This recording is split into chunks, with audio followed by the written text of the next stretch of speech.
Welcome to A9 TV. ముందుగా headlines చూద్దాం.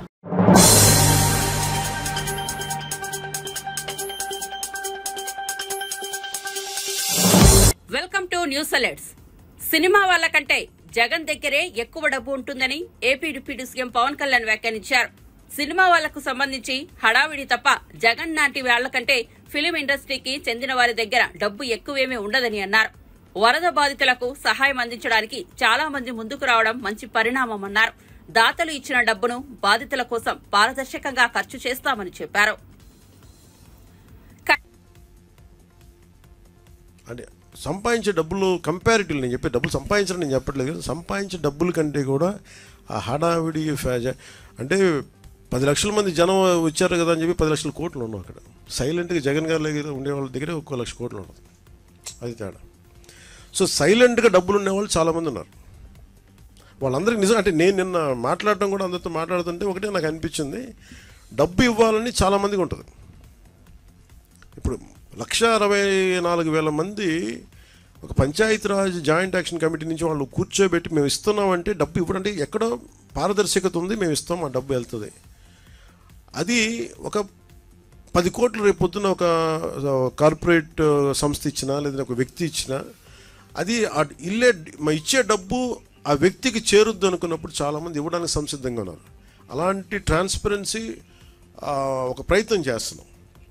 So దానికి ఎగ్జాంపుల్ నేను ఏం చెప్పానంటే, ముందు ఎఫెక్టెడ్ 400 పంచాయతీల్లోకి నేను ఒక పంచాయతీ ₹1,00,000 చొప్పున నేను ఇస్తే అది ఎలా ఖర్చు పెడతారో నేను చూద్దాం.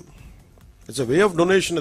ఆల్సో పర్సనల్గా నేను కూడా ఇన్వాల్వ్, నా డబ్బు కూడా ఇన్వాల్వ్. అది ఎలా వెళ్తుంది? సపోజ్ నేను పారిశుద్ధ్య పనులకి ఇది ఇవ్వాలి, లేదంటే చాలా పనులు ఉంటాయి, చిన్న రోడ్లు కావచ్చు, పారిశుద్ధ్య బిల్డింగ్లు కావచ్చు, లేదంటే పశువులు చచ్చిపోతే పశువులకి ఎవరన్నా, సపోజ్ నేనేమంటాను ₹1,00,000 మన ఒక పంచాయతీకి ఇస్తే ఆ పంచాయతీల ఉదాహరణకి 220 పశువులు చచ్చిపోయినాయి.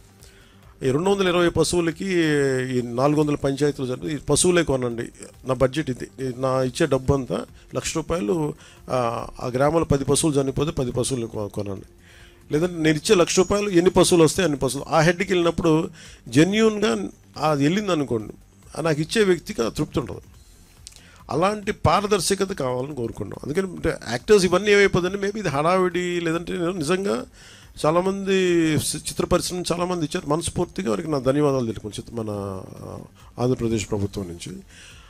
బట్ ఇదేంటంటే మిగతా వాళ్ళు కూడా రావాలని నేను కోరుకున్నాను. ప్రత్యేకమైన పరిస్థితులు, ఇది మన నేల, మన రాష్ట్రం, ఇది మనం కాపాడుకోవాలి. అందుకని అందరినీ మరోమారు ముఖ్యమంత్రి గారి సహాయ నిధికి విరాళాలు పంపించని మనస్ఫూర్తిగా మీ అందరినీ కోరుకుంటూ సెలవు తీసుకున్నాను.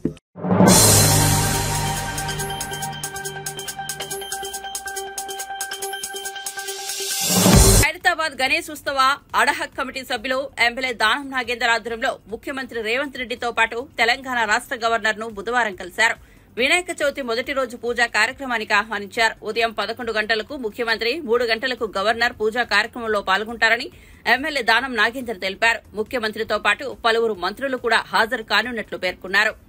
ఇతర మంత్రులు మిగతా అందరూ కూడా వాళ్ళ సమయాన్ని బట్టి రమ్మని చెప్పడం జరిగింది. వాళ్ళందరూ కూడా ఇన్విటేషన్ ఇప్పుడు ఈ రోజు మొదలు పెట్టాము. అయితే గవర్నర్ గారు చాలా మంచి సమయం ఇచ్చి అన్ని వివరాలు తెలుసుకున్నారు. భారతదేశంలో ఇంత పెద్ద వినాయకుడిని 70 సంవత్సరాలు జరుపుతున్నటువంటి ఈ సందర్భంగా వారు శుభాకాంక్షలు చెప్పారు. వారికి ఖైరతాబాద్ శ్రీ గణేష్ ఉత్సవ్ కమిటీ ఆధ్వర్యం తర్వాత వారికి ధన్యవాదాలు తెలియజేసుకుంటూ, మేము ఇన్విటేషన్ ఇచ్చిన వెంటనే తప్పకుండా వస్తానని వారు చెప్పినందుకు మరి ఖైరతాబాద్ గణేష్ ఉత్సవ్ కమిటీ ఆధ్వర్యంలో వారికి ధన్యవాదాలు తెలియజేసుకుంటా ఉన్నాం. మరి అదేవిధంగా ముఖ్యమంత్రి గారు, అదేవిధంగా ఉప ముఖ్యమంత్రి గారు, ఇతర మంత్రులు కూడా రాబోతున్నారు, ఇన్ఛార్జ్ మినిస్టర్ కూడా రాబోతున్నారు. కాబట్టి ఈరోజు 70 సంవత్సరాలంటే పూర్తి చేసుకుంటున్న ఈ తరుణంలో అంగరంగ వైభవంగా నిత్య కళ్యాణం, పచ్చ తోరణము, నా భూతో నా భవిష్యత్తు అనే విధంగా ఈరోజు ఖైరతాబాద్ ఉత్సవాలు జరుపుకోవాలని మేము నిర్ణయించుకున్నాం. అందులో భాగంగా రేపు నేత్ర దర్శనము ఉంటుంది, రేపు సాయంత్రము. ఆ కార్యక్రమాన్ని కూడా పెద్ద ఎత్తున మేము రేపు చేయబోతున్నాం.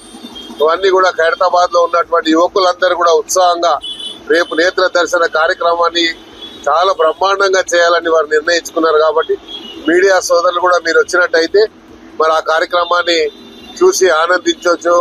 మంచి కార్యక్రమం కాబట్టి మీడియా, ఎలక్ట్రానిక్, ప్రింట్ మీడియా కూడా రావాలని కూడా మేము ఇన్వైట్ చేయబోతున్నాం. రేపు మళ్ళీ కూడా ప్రెస్ కాన్ఫరెన్స్ పొద్దున అక్కడ పెడతాము. ఆ ప్రెస్ మీడియా ద్వారా కూడా రేపు చెప్తాం.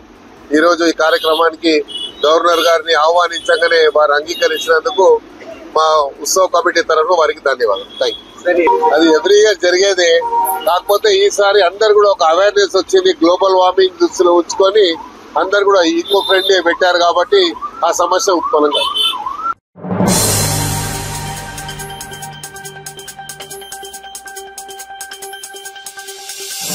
ఏపీ వరద ప్రభావిత ప్రాంతాల్లో నిత్యావసరాలు పంపిణీ చేయనున్నట్లు సీఎం చంద్రబాబు తెలిపారు. ఒక్కో ఇంటికి 25 కేజీల బియ్యం, లీటర్ పామాయిల్, కిలో పప్పు, కిలో చక్కెర, 2 కేజీల బంగాళాదుంపలు, 2 కేజీల ఉల్లిపాయలు ఇస్తామన్నారు. వరద ప్రాంతాల్లో ట్యాంకర్ల ద్వారా తాగునీటి సరఫరా చేస్తామని చెప్పారు.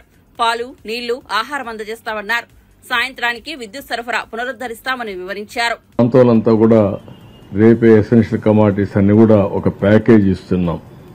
25 కేజీలు బియ్యం, అదే సమయంలో 1 కేజీ పప్పు, 1 లీటరు పామాయిల్, ఇంకొక పక్కన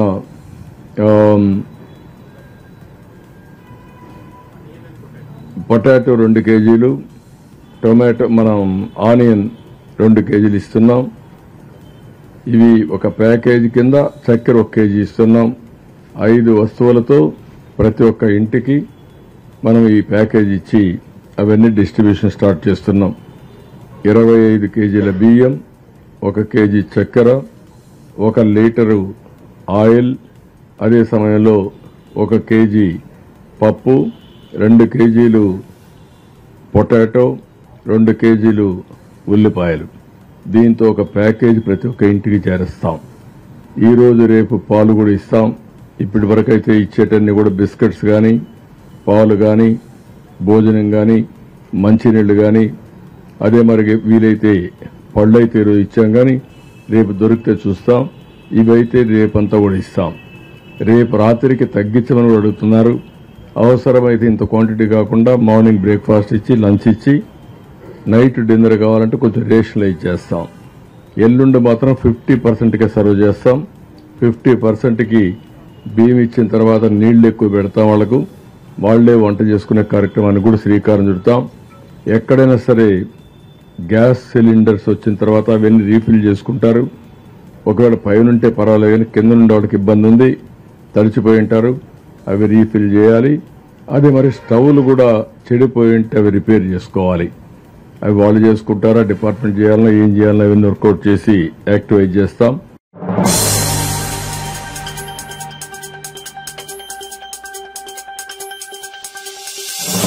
బుడమేరు ఉధృతి కారణంగా పడిన గండ్లకు తోడు ఏలూరు కాలువ వరద ప్రభావం గన్నవరం నియోజకవర్గ పరిధిలోని పలు ప్రాంతాలను జల దిగ్బంధంలోకి నెట్టింది. గూడవల్లి, కేసరపల్లి, జక్కుల నెక్కలం, సావరగూడెం తదితర గ్రామాలను వరద చుట్టుముట్టింది. విజయవాడ, గన్నవరం జాతీయ రహదారిపై మంగళవారం వరద నీరు ప్రవహించగా మరుసటి రోజు నీరు తగ్గింది. ఇంకా వరద పోటు పొలాలు, నివాసాలను ముంచెత్తుతూనే ఉంది. దీనికి సంబంధించిన డ్రోన్ దృశ్యాలు అందరినీ కలిచివేస్తున్నాయి.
తెలంగాణ వ్యాప్తంగా కురుస్తున్న భారీ వర్షాలకు పలు వరద ప్రభావిత ప్రాంతాల్లో ముమ్మరంగా సహాయక చర్యలు చేపట్టినట్లు మంత్రి తుమ్మల నాగేశ్వరరావు తెలిపారు. ఈ మేరకు మున్నేరు వరద ప్రభావిత ప్రాంతాల్లోనూ సహాయక చర్యలు కొనసాగుతున్నట్లు మంత్రి చెప్పారు. వరద ఉధృతి తగ్గడంతో పారిశుద్ధ్య పనులు చురుగ్గా సాగుతున్నట్లు ఆయన చెప్పుకొచ్చారు. ఖమ్మం నగరంలోని 10 డివిజన్లలో దెబ్బతిన్న మొత్తం 7,480 ఇళ్ల వద్ద 25 జేసీబీలు, 50 ట్రాక్టర్లు, 75 వాటర్ ట్యాంకర్లు, 8 అగ్నిమాపక యంత్రాలతో శానిటేషన్ పనులు చేయనున్నట్లు తెలిపారు. ఇందుకు 600 మంది పారిశుద్ధ్య కార్మికులు పనిచేస్తున్నట్లు మంత్రి వెల్లడించారు. బాగా దెబ్బతిన్నటువంటి పూర్తిగా నీటిలో మునిగినటువంటి 10 డివిజన్లతో పాటు ఖమ్మం పట్టణంలో ఉన్నటువంటి అన్ని ప్రాంతాలని సందర్శించడంతో పాటు అన్నిటికంటే ప్రధానమైనటువంటి సమస్య శానిటేషన్కి సంబంధించింది. ఆ 10 డివిజన్లో కూడా పెద్ద ఎత్తున బురదమయం అయిపోయి నదిలో వచ్చినటువంటి అంత తుక్కు తొట్ర మొత్తం వచ్చేసే ఇళ్ల ముందు ఆగిపోవటం, ఆ ఇళ్లలో ఉన్నటువంటి సామాన్లు అన్నీ కూడా బురదమయం అయిపోయినాయి. ఏ ఒక్కటి కూడా పనికొచ్చే పరిస్థితి లేదు. కాబట్టి వాళ్ళ ఇళ్ళు వాటర్ లెవెల్ తగ్గంగానే ఇంట్లో శుభ్రం చేసుకోవటం కోసం ఆ సామాన్లు అన్నీ కూడా రోడ్ల మీద పడేశారు. నిన్న మొన్న పెద్ద ఎత్తున 1000 మందిని వరంగల్ నుంచి, నల్గొండ నుంచి, పంచాయతీల నుంచి కలెక్టర్ గారు మొత్తాన్ని పూల్ చేసుకొచ్చి ట్రాక్టర్లన్నీ కూడా ఒక 100 ట్రాక్టర్లు, ఒక 50 జేసీబీలు, ఒక 70-80 వాటర్ ట్యాంకర్లు, ప్రతి డివిజన్లో 5-10 వెహికల్స్ పెట్టేసి బ్రహ్మాండమైనటువంటి పద్ధతుల్లో శానిటేషన్ కంప్లీట్ చేశారు. మంచినీళ్లను పునరుద్ధరించారు, విద్యుత్ శక్తిని పునరుద్ధరించారు. ఈ రోజు వరకు కూడా ఎంతమందికి భోజనాలు కావాలన్నా అటు మున్సిపల్ కార్పొరేషన్ తోటి పాటు స్వచ్ఛంద సంస్థలు కూడా ఇస్కాన్ వాళ్ళని అడిగాము, సత్యసాయి వాళ్ళని అడిగాము, ట్రస్టులను, వీవీసీలను అడిగాము. చాలా మంది భోజనం ఎక్కడా కూడా ఎవరికి మాకు భోజనం అందలేదు అనేటటువంటి ప్రశ్న లేకుండా రాత్రి వరకు ఈ రోజు వరకు కూడా భోజనాలు చేస్తున్నారు. ఇంకా ఇంట్లో వంటకి అనుకూలంగా లేనటువంటి వాళ్ళు వస్తే కూడా దాన్ని కంటిన్యూ చేయమని చెప్పాం. అటు పాలేరు నియోజకవర్గంలో ఉన్న రిలీఫ్ క్యాంప్స్ కానీ, ఖమ్మం పట్టణంలో ఉన్నాయి కానీ ప్రజలకి ఆ ఇంట్లో ఇంకా వంట వండుకునే పరిస్థితి నార్మల్సీ వచ్చేదాకా ఎంతమంది వచ్చినా కూడా భోజనం వండి పెట్టమని చెప్తున్నాం. దానికి ఇబ్బంది లేదు. వండుకుంటాను అనుకునే వాళ్ళకి అందరికీ కూడా నిత్యావసర వస్తువులతో పాటు అన్ని బట్టలతోటి పాటు పాలతోటి పాటు ఇళ్ళకి వెళ్ళిపోయినాయి. అవసరమైతే మళ్ళీ 2వ టర్మ్లో కూడా ఇచ్చేయమంటారు. నిత్యావసర వస్తువులకి బార్ లేదు. ఈ 10 కేజీలతో పాటు వాళ్ళు సెటిల్ అయిపోతారనే కాదు, ఇంకా ఆ కుటుంబంలో బాధ ఉందనుకోండి, ఇంకా నిరుపేదలు ఉన్నారనుకోండి, వాళ్ళకి పని దొరకట్లేదు అనుకోండి, కలెక్టర్ గారికి చెప్తున్నా 2వ ట్రిప్లో కూడా ఇచ్చేయండి అవసరమైతే. ఈరోజు అందరికీ చేరతాయి.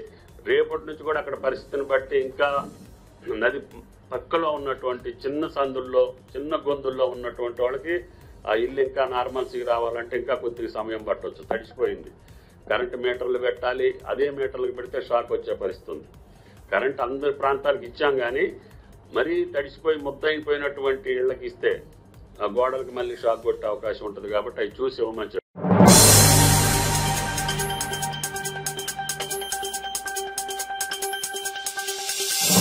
ములుగులోని మేడారం, తాడ్భాయి అటవీ ప్రాంతంలో భారీగా చెట్లు నేలకొరిగిన ఘటనపై కేంద్రం ప్రత్యేక చొరవ చూపాలని మంత్రి సీతక్క కోరారు.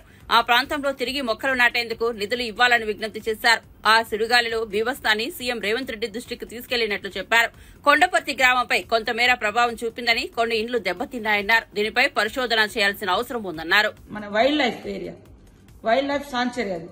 సో దాన్ని రకరకాల మంచి వనమూలికలకు కూడా ఎఫెక్ట్ అయింది. 100 ఏళ్ల నాటి చెట్లు కూడా మనం కోల్పోవడం జరిగింది. ఆ ప్రాంతాన్ని మరి ఇక్కడటువంటి కిషన్ రెడ్డి గారు, అదే సెంట్రల్ మినిస్టర్ గారు బండి సంజయ్ గారు ప్రత్యేక చొరవ తీసుకొని ఆ ప్రాంతాన్ని రీప్లేస్ చేయాలి, మళ్ళీ వాటికి నిధులను శాంక్షన్ చేయాలి. అదే కాకుండా దాని మీద ఒక పరిశోధన జరగాలని కోరుతా ఉన్నాం. ఇటు రాష్ట్ర ప్రభుత్వం నుంచి కూడా తప్పకుండా సీఎం గారి దృష్టికి నిన్న ఈ చెట్లు పడిపోయిన దృష్టి తీసుకెళ్లినాము. కానీ ఇంత అయిందనేది క్లియర్ గా పిక్చర్స్ మాకు డ్రోన్ కెమెరాల ద్వారా తెలిసింది. సో ఇది కనుక ఊర్ల మీదకి వచ్చుంటే దాని ఎఫెక్ట్ ఒక కొండపర్తి విలేజ్ మీద రావడంతో ఒక 5-10 ఇండ్లు డ్యామేజ్ అయితే వెంటనే నేను, కలెక్టర్ గారు, ఎస్పీ గారు, స్థానికంగా ఉన్నటువంటి మండల స్పెషల్ అధికారులు మేమందరం విజిట్ చేసి వాళ్లకు సపోర్ట్ చేసి కొంత ఆర్థిక సాయం, కొంత సాయం మేము అందుబాటులో ఉన్నంత మేరకు మేము అక్కడ లోకల్ గా నిన్న కూడా చేయించడం జరిగింది. ఇట్లాంటి నష్టం ఈ సుడిగాలి నిజంగా మేడారం మీద గనక వచ్చుంటే ఇవాళ ఆ ఊరు అసలు ఆనవాళ్ళు కూడా ఉండేది కాదనేది ఇప్పుడు మాకు భయం ఇస్తుంది. సో ఇలాంటి సుడిగాలులు ఏ ఏ ప్రాంతాల్లో వచ్చే అవకాశాలు ఉన్నాయో ముందస్తు కూడా పరిశోధన చేయాల్సిన అవసరం ఉంది. ఫారెస్ట్ శాఖ వారికి కూడా ఇది తెలియజేయడం జరిగింది. ముఖ్యంగా సెంట్రల్ గవర్నమెంట్ ఇది ఫారెస్ట్ శాఖ మీ పరిధిలో ఉంది, అదేవిధంగా వైల్డ్ లైఫ్ సాంచురీగా కూడా ఉంది ఏటునాగర్.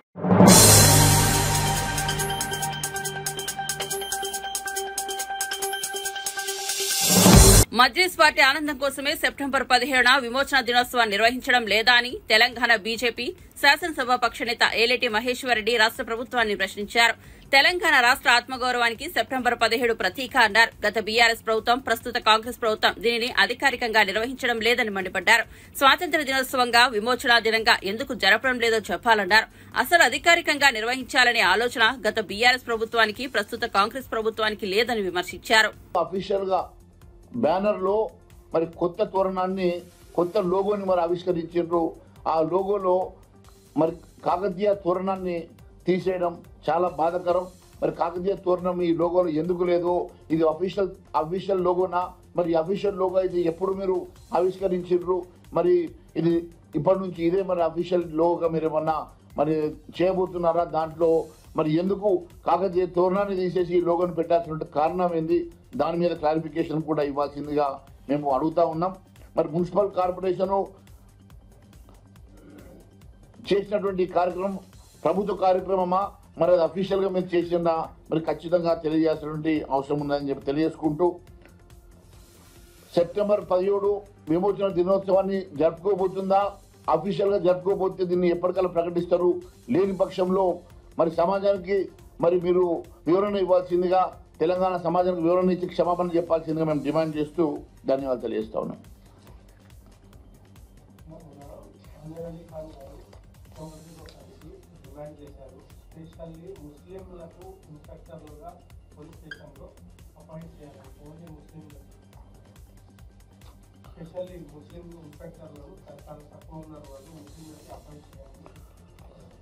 దీనికి సెలక్షన్ కమిటీ ఉంటుంది. అది సెలక్షన్ కమిటీకి ముస్లింలు వేరు, హిందువులు వేరు అనే రాజ్యాంగంలో ఎక్కడ ఉండదు. మరి అది రాష్ట్ర ప్రభుత్వం ఏం నిర్ణయం తీసుకుంటుందో దానికి మరి ముఖ్యమంత్రి గారు చెప్పాలి. మరి దానికి మేమే చెప్తాం. Thank you.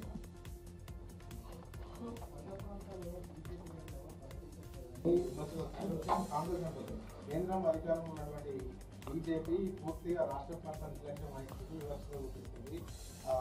ప్రజలు ఎమ్మెల్యే ఎందుకు గెలిపించామో, ఎంపీలు ఎందుకు గెలిపించామో బాధపడుతున్నారు. చూడండి, రెండు అంశాలు. కేంద్రం వెంటనే ఫోన్ చేసి ముఖ్యమంత్రి గారిని స్వయంగా ప్రధానమంత్రి గారు మాట్లాడారు. అదే మాదిరిగా నేషనల్ డిజాస్టర్ టీమ్స్ ఇక్కడ పనిచేస్తూ ఉన్నాయి, కేంద్ర బృందాలు పనిచేస్తూ ఉన్నారు. రెండు కేంద్ర బృందాలు, రెండు సర్వే టీములు కూడా పనిచేస్తూ ఉన్నాయి. నేషనల్ డిజాస్టర్ టీము ఫోర్స్ పూర్తిగా పనిచేస్తూ ఉన్నది. ఆల్రెడీ 1,300 కోట్ల రూపాయలు national disaster, state national disaster దగ్గర డబ్బులు ఉన్నాయి. అది ఖర్చు పెడితే ఇంకా తక్కువైతే డబ్బులు ఇస్తామని చెప్పి కేంద్ర ప్రభుత్వం చెప్పింది. చనిపోయినటువంటి వాళ్ళకు 3 లక్షల రూపాయల ఎక్స్గ్రేషన్ కూడా కేంద్రం ప్రకటించింది. కేంద్రం అప్రమత్తంగా ఉంటూ ఎప్పటికప్పుడు రివ్యూలు చేస్తూ ఉంది. భారతీయ జనతా పార్టీ నాయకత్వం కూడా పూర్తిగా ఎప్పటికప్పుడు మరి అక్కడ ఉన్నటువంటి లోకల్ లీడర్షిప్ తోటి అక్కడ ఉన్నటువంటి అంశాలు తెప్పించుకొని, ఇప్పుడు ప్రభుత్వం, రాష్ట్రంలో ప్రభుత్వం ఉన్నది కాంగ్రెస్ పార్టీ కాబట్టి కాంగ్రెస్ పార్టీకి మేము ఖచ్చితంగా ఎప్పటికప్పుడు నివేదిక ఇచ్చి అక్కడ జరుగుతున్నటువంటి నష్టాన్ని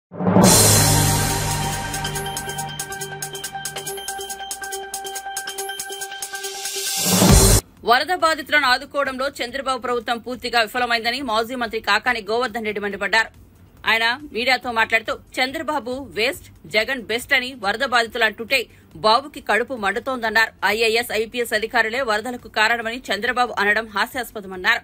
చంద్రబాబు వైఫల్యాలు కప్పిపుచ్చుకునేందుకు పచ్చ మీడియా అబద్దాలు రాస్తున్నాయి. రాష్ట్రంలో వచ్చిన విపత్తును ఎదుర్కోవడంలో సీఎం చంద్రబాబు, కేబినెట్ మంత్రులు పూర్తిగా విఫలమయ్యారని కాకాని ఆగ్రహం వ్యక్తం చేశారు. దానివల్ల ప్రజలు ఇబ్బందులు పాలయ్యారనేటువంటి దాన్ని విస్మరించి ఈరోజు అనేక రకాలైనటువంటి మాటలు మాట్లాడుతున్నారు. చూస్తుంటే చంద్రబాబు నాయుడికి పిచ్చి పట్టిందా, మతి భ్రమించిందా, వయసు రీత్యా ఏదన్నా కొత్త వ్యాధి సోకిందా అనేటువంటి అనుమానాలు కలిగేటువంటి పరిస్థితి. ఎందుకు ఈ మాట చెప్తున్నామంటే, ఈరోజు ఎంత దారుణంగా చంద్రబాబు నాయుడు తయారయ్యాడంటే, ఈ వరదకు సంబంధించినటువంటి వైఫల్యాలకు కారణం ఆయన దూరంగా ఉంచినటువంటి ఐపీఎస్లు, ఐఏఎస్లు అని చెప్పి మాట్లాడేటువంటి ఈరోజు ఆ ఐఏఎస్లు ఐపీఎస్ల గురించి మాట్లాడుతూ వాళ్ళని సహాయక చర్యలకు పంపించినందువల్ల ఆ ప్రాంతాల్లో వాళ్ళు సరిగ్గా నిర్వహించలేకపోయారు కాబట్టి ఈరోజు ఇన్ని ఇబ్బందులు ఎదురయ్యాయనేటువంటి విధంగా చంద్రబాబు మాట్లాడడం ఇది నిజంగా బహుశా ఒక ముఖ్యమంత్రి స్థాయికి తగింది కాదు అని చెప్పి అభిప్రాయపడుతున్నాం. ఎందుకంటే చంద్రబాబు నాయుడికి ఒక అలవాటు ఉంది, వైఫల్యాలని కప్పిపుచ్చడానికి, తాను తప్పు లేదు అనడానికి, అవి ఎదుటి వాళ్ళ మీద వేయడానికి ఎవరో ఒకరి మీద ఎవరి చేతనో మాట్లాడిస్తాడు. ముందు ఎవరెవరో మాట్లాడతారు, అదే అంశాలను తర్వాత ఎల్లో మీడియా ధృవీకరిస్తుంది, అవును దీనివల్లనే ఇది జరిగింది అని చెప్పి నేను ఆ మూడవ స్థాయికి థర్డ్ స్టేజ్లో చంద్రబాబు వస్తాడు. వచ్చి ఇదిగో నేను చెప్పినట్టుగా చంద్రబాబు నాయుడు మరలా అవన్నీ వల్ల వేసి మా తప్పేమీ లేదు, ఆయన చెప్పేటువంటిది ఏముంటుందంటే వైఎస్ఆర్ కాంగ్రెస్ పార్టీతో అంటగాగినటువంటి ఐఏఎస్లు ఐపీఎస్లు వాళ్ళు ఈ రోజు కూడా వైఎస్ఆర్ కాంగ్రెస్ పార్టీకి అనుకూలంగా పనిచేస్తున్నారు కాబట్టి, సహాయక చర్యలో పాల్గొనలేకపోయారు కాబట్టి ఇదిగో ఇవన్నీ జరిగిందని చెప్పి మాట్లాడేటువంటి పరిస్థితి.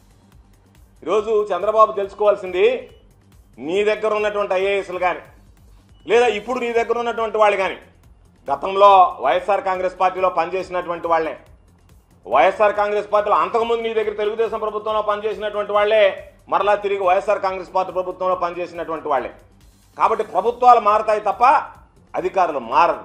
అధికారుల మీద వేధింపులకి కక్ష సాధింపులకి పాల్పడి ఈరోజు వాళ్ళకి సంబంధించి ఏదో ఒక ముద్ర వేసి ఒక మరక వేసి నీకు వాళ్ళ మీద ఇష్టం లేకపోతే ఈరోజు వాళ్ళని దారుణంగా అవమానపరుస్తూ చివరికి వాళ్ళకి తిరగడానికి వాహనాలు కూడా లేకుండా ఈరోజు రకరకాలుగా పత్రికలు రాయించి అనేక రకాలైనటువంటి వాళ్ళని ఇబ్బందులకి అవమానాలకి ఈరోజు ప్రోత్సహించేటువంటి పరిస్థితి ఏర్పడింది. కాబట్టి ఈరోజు వరదల బాధ్యతను వాళ్ళకి అప్పచెప్పిన తర్వాత నియంత్రిస్తున్నది ప్రభుత్వం. నువ్వే నేనే అంటున్నావు, నేనే తిరుగుతున్నా, నాకు అనుసరణలోనే నేనే చేస్తానంటే నువ్వు ఐఏఎస్ ఐపీఎస్ అధికారులను నియంత్రించలేకపోతే, వాళ్ళకి దిశానిర్దేశం చేయలేకపోతే, ఒక రాష్ట్రానికి ఒక చిన్న విపత్తును నువ్వు సంభవించినప్పుడు చర్యలు తీసుకోలేకపోతే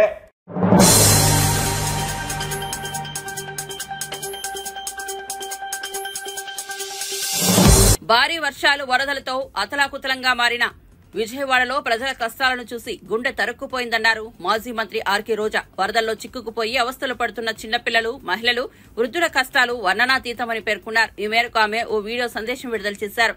బాధితుల మాటలు వింటుంటే 4 రోజుల నుండి వాళ్లు ఎంత నరకం అనుభవించారో అర్థమవుతోందని అన్నారు. కనీసం పసిబిడ్డలకు పాలు కూడా అందలేదని తెలిపారు. రోజుల తరబడి మంచినీళ్లు కూడా అందలేదని, ఎంతమంది వరదల్లో కొట్టుకుపోయి వెళ్లిపోయారో కూడా తెలియని పరిస్థితి నెలకొందని ఆవేదన వ్యక్తం చేశారు. ఇంతమంది ప్రాణాలు పోవటానికి ఈ రాష్ట్ర ప్రభుత్వం కారణం కాదని నేను అడుగుతున్నాను. ముఖ్యంగా మంత్రుల విహారయాత్రలు, హాలిడేస్ ఎంజాయ్ చేయడంలో ఉన్న చిత్తశుద్ధి రాష్ట్ర ప్రజల మీద లేదు అని నేను గట్టిగా చెప్పగలను. ఇదేదో నేను విమర్శించడానికి చెప్పటం లేదు. 28వ తేదీనే 30వ తేదీలో వర్షాలు రాబోతున్నాయని చెప్పి వాతావరణం సమాచారం ఇవ్వటం జరిగింది ప్రభుత్వానికి. అయినా కూడా ముఖ్యమంత్రి గాని మంత్రులు గాని ఎటువంటి సమీక్షలు చేయకుండా, ప్రజల్ని అప్రమత్తం చేయకుండా నిర్లక్ష్యం వహించడం వల్లే ఈరోజు ఇన్ని లక్షల మంది వరద నీళ్లలో మునిగిపోయారు. ఇంతమంది ప్రాణాలు పోగొట్టుకున్నారు. ఎంతమంది తిండి లేక, కరెంటు లేక, తాగునీళ్లు లేక, పసిబిడ్డలకి పాలు లేక ఎంత అవస్థలు పడుతున్నారో మనం అందరం కూడా గమనిస్తున్నాం. నిజం, చంద్రబాబు నాయుడు గారి ఇంటికి 3 కిలోమీటర్ల దూరంలోనే ఇంత పెద్ద విపత్తు జరిగినా ప్రజల్ని కాపాడలేకపోయారు అంటే ఇది రాష్ట్ర ప్రభుత్వం, రాష్ట్ర ముఖ్యమంత్రి వైఫల్యం కాదని నేను అడుగుతున్నా. ఈరోజు కరకట్టు మీదున్న అక్రమ కట్టడాలని కాపాడటం కోసమే విజయవాడని ప్రజల్ని ముంచేశారు అనటంలో నిజం లేదా అని నేను అడుగుతున్నా. గంట ముందు ప్రజలకు చెప్పినా వాళ్ళు ముంపు బారిన పడేవారు కాదు. వాళ్ళని అప్రమత్తం చేసి ఒక సేఫ్ అయిన ప్లేస్ కి పంపించున్నా ఈరోజు ఇన్ని లక్షల మంది, దాదాపుగా 3 లక్షల మందికి పైగా 4 రోజుల పాటు కరెంటు లేకుండా, తిండి లేకుండా, చిన్న బిడ్డలకి పాలు లేకుండా ఈ విధంగా నీళ్లలో మునిగి అవస్థలు పడాల్సిన అవసరం లేదు. దురదృష్టం ఏంటంటే ఈ రాష్ట్ర ముఖ్యమంత్రి నుంచి మంత్రుల వరకు ఎప్పుడు ఫ్రైడే వస్తుందా, ఎప్పుడు హైదరాబాద్కి వెళ్దామా, లేదా ఎప్పుడు విహారయాత్రలకు వెళ్దామా అని ప్లాన్ చేసుకోవడంలోనే చిత్తశుద్ధిగా ఉన్నారనేది ఈ 5 రోజులు మీరు చూస్తే మీకే అర్థమవుతుంది. 30వ తేదీ భారీ వర్షాలు వస్తాయని ముఖ్యమంత్రి గారికి, మంత్రులకి 28వ తేదీనే వాతావరణ శాఖ సమాచారం అందించిన ఎటువంటి సమీక్షలు లేదు, ఎటువంటి ముందస్తు జాగ్రత్తలు లేదు, ప్రజల్ని కాపాడాలన్న చిత్తశుద్ధి లేదు అనేది స్పష్టంగా అర్థమవుతుంది. ఎందుకంటే ఈ రోజుటి వరకు 4-5 రోజులు ప్రజలకి తిండి అందించడంలో ఈ ప్రభుత్వం విఫలమైంది. కనీసం ఇది జరిగినప్పుడు సీఎం గారు పనిచేయట్లేదు, వయసు అయిపోయింది. డిప్యూటీ సీఎం గారు, పంచాయతీరాజ్ శాఖ మంత్రి గారు కనీసం తన శాఖను అప్రమత్తం చేసి ప్రజల్ని కాపాడాల్సిన బాధ్యత ఉన్నా ఈ రోజు 5 రోజుల వరకు ఆయన అసలు విజయవాడ వైపే రాలేదు.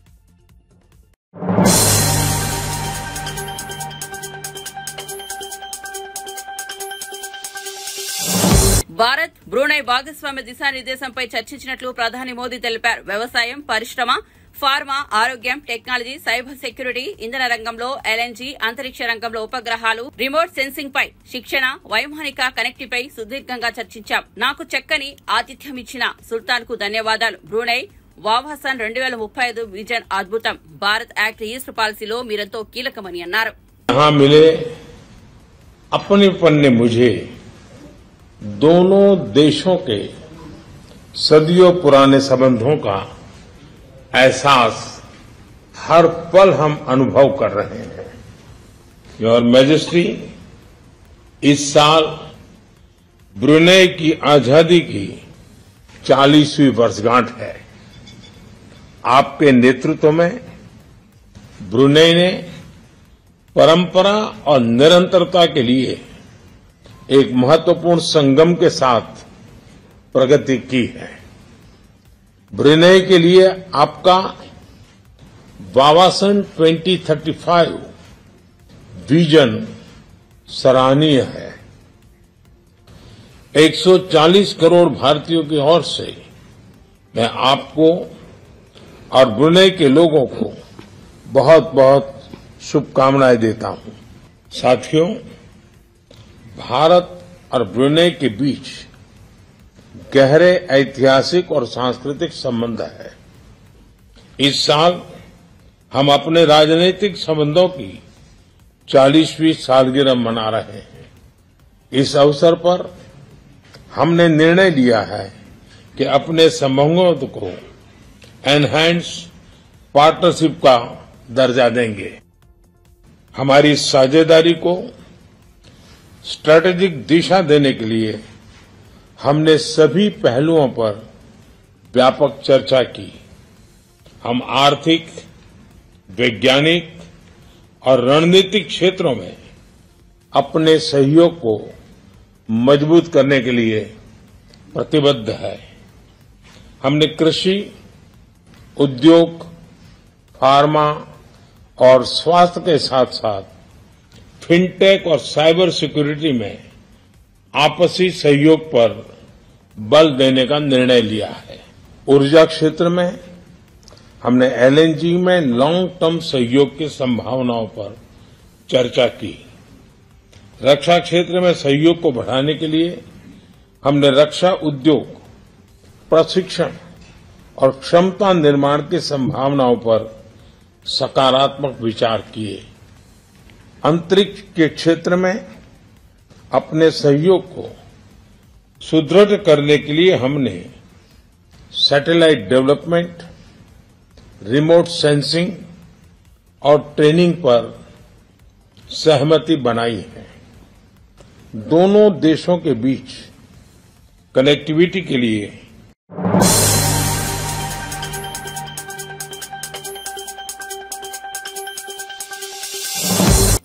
తిరుమల శ్రీవారిని సినీ నటుడు కిరణ్ అబ్బవరం రహస్య దంపతులు దర్శించుకున్నారు. బుధవారం వీఐపీ ప్రారంభ విరామ దర్శన సమయంలో వారు స్వామివారి సేవలో పాల్గొన్నారు. దర్శనం అనంతరం రంగనాయకుల మండపంలో వారికి పండితులు ఆశీర్వచనం చేసి స్వామివారి తీర్థ ప్రసాదాలను అందజేశారు. కిరణ్ అబ్బవరంతో ఫోటోలు దిగేందుకు అభిమానులు ఎగబడ్డారు.